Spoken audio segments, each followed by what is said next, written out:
ओडिशारू विदाय नेब मौसुमी राज्यर किछि स्थानरू मौसुमी विदाय नेबा पई पाग संपूर्ण अनुकूल रही। तेबे सक्रिय घूर्णिबलय प्रभाव में मेघुआ पाग सहित किछि स्थान में लगी रही वर्षा।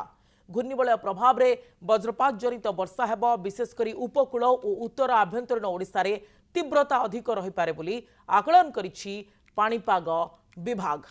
आज भी भिजिब ओडिशा, मुख्यतः दक्षिण ओडिशा रे होई पारे वर्षा।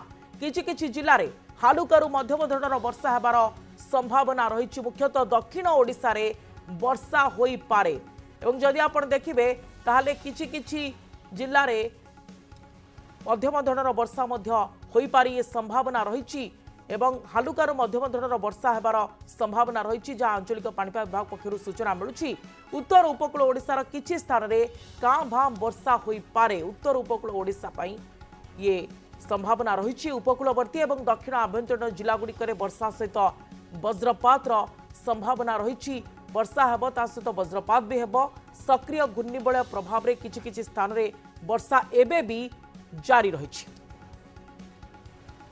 दुई दिन मध्य ओडिशारू मौसुमी विदाय नेब एक भी कहुच्छी। राज्यर किछि स्थानरू मौसुमी विदाय नेबा पई पाग संपूर्ण अनुकूल रही। यहाँ सहित सक्रिय घूर्णिबलय प्रभाव में मध्य मेघुआ पाग रही। किछि स्थान रे एबे भी वर्षा जारी रही और आउ किछि स्थान रे मध्य हालुकारू मध्यम धरणर